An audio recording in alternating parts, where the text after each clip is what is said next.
अस्सलाम वालेकुम नाज़रीन। ड्रामा सीरियल रहमत की आने वाली किस्त एक बार फिर जज्बात, मोहब्बत और खानदानी तनाजुआत से भरपूर होने वाली है।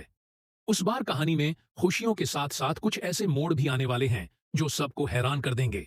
आइए जानते हैं आने वाली किस्त में क्या कुछ होने वाला है। मुझे परिचय को देखना है। बिल्कुल परी लग रही है। देख तो नहीं सकते, लेकिन मैं आपको ये बता सकती हूँ कि परी उस वक्त फिर आपकी हो जाएगी।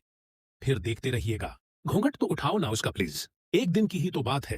पता नहीं क्यों तुम्हारी बातों में आकर मैं नहीं गई। उष्णा, मैं सोच रही थी कि हमें प्रेशे की मायों पर जरूर जाना चाहिए था। तो आपकी शफकत की कमी थी, वो भी पूरी हो गई। मैडम, आप मायों पर जाने की बात कर रही हैं। उम्मी, मैं तो शादी पर भी नहीं जाने वाली। मेरे सामने अब्बू की तारीफें मत किया करें। कितना बदल गया है। आने वाली किस्त में आप देखेंगे कि बारी और परेशे की शादी होने जा रही है। दोनों एक दूसरे को पाकर बहुत ज्यादा खुश भी हैं। बारी से तो बारात वाले दिन तक का सब्र भी नहीं हो पा रहा। वो परेशे को दुल्हन के रूप में देखने के लिए बहुत ज्यादा बेचैन है। अब शादी वाले दिन आलम भी उस मौके पर मौजूद होगा।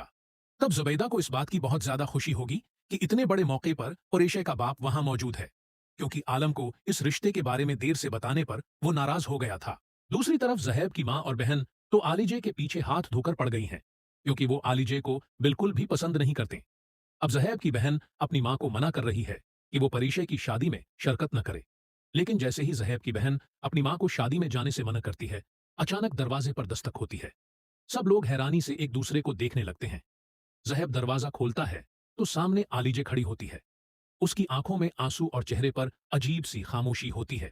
आलिजे धीमी आवाज में कहती है, अगर मेरी वजह से आप लोगों को इतनी तकलीफ है तो मैं खुद ही उस रिश्ते से पीछे हट जाती हूँ। ये सुनते ही जहैब गुस्से में आ जाता है। बस बहुत हो गया। हर बार आलिजे को ही क्यों गलत समझा जाता है? किसी ने एक बार भी उसकी कुर्बानियों के बारे में सोचा? जहीब की माँ पहली बार खामोश हो जाती है, जबकि उसकी बहन तंजिया अंदाज में कहती है, कुर्बानियां? हमें तो सिर्फ ड्रामे नजर आते हैं। इधर बारी के घर शादी की तैयारियां अपने उरूज पर होती हैं। प्रीशे दिल्हन बनी आईने के सामने बैठी होती है, लेकिन उसके चेहरे पर अजीब सी बेचैनी साफ दिखाई दे रही होती है। अचानक उसके फोन पर एक नामालूम नंबर से मैसेज आता है। अगर आज ये शादी हुई तो बहुत बड़ा राज सबके सामने आ जाएगा। मैसेज पढ़ते ही परीशे के हाथ कांपने लगते हैं। वो फौरन नंबर पर कॉल करती है, लेकिन फोन बंद जा रहा होता है। इसी दौरान बाहर से बारात आने की आवाजें गूंजने लगती हैं। दूसरी तरफ आलम एक कमरे में अकेला बैठा किसी पुरानी तस्वीर को देख रहा होता है। उसकी आंखों में पछतावा साफ नजर आ रहा होता है।